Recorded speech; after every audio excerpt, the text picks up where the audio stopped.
the idea of miracles, of course, is a complex one. Mm. But I'm kind of curious, does those laws of science, of nature, that perhaps someone like a Dawkins would subscribe to, does that preclude the possibility for kind of miracles to happen? We were asked this question by a lot of people. What your take is on that? Oh, well, I'm not surprised. I get asked it a great deal. And I dealt with it to a certain extent in my debate with Christopher Hitchens and had a long conversation with him afterwards. He said, "You were a bit heavy on me." With David Hume. I said yes, because David Hume was actually wrong. Now, David Hume, Scottish Enlightenment philosopher, is famous for his statement that miracles violate the laws of nature. Now, we need to say something about that. The word miracle can be misleading. It was a miracle that Jane passed her exam last week. But the New Testament, what we call miracles, it simply means something to be wondered at. In Latin, miraculum. It's much better to talk about a supernatural dimension. The resurrection claims to be something supernatural. It doesn't occur within normal natural phenomena. And what Hume said was that these kind of things, and he actually mentioned resurrections in his book, and that's interesting, they violate the laws of nature. Now, that's false. And it's very interesting. It's very easily seen to be false.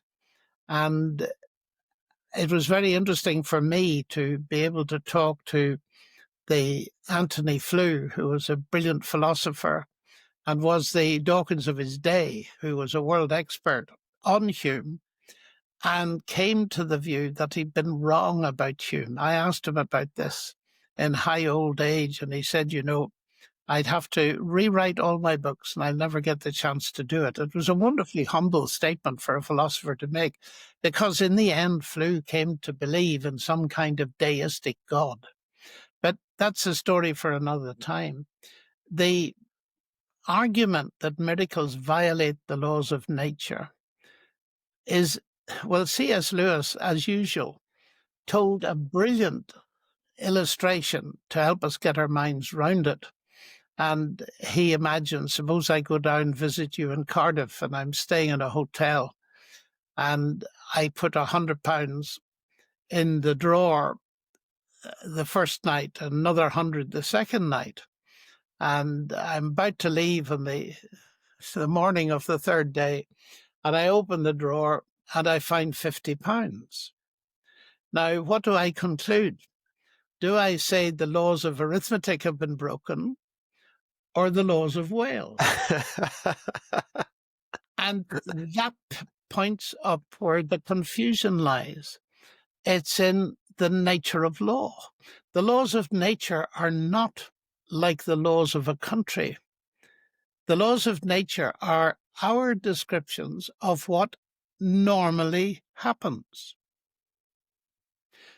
The law of gravity tells me that if I drop a ball, a heavy ball, it'll fall towards the center of the earth.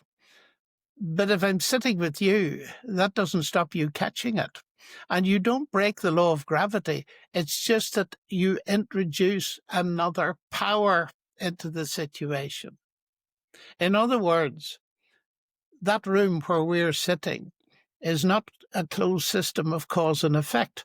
And the mistake of many of the new atheists in particular is to view the universe as a closed system of cause and effect.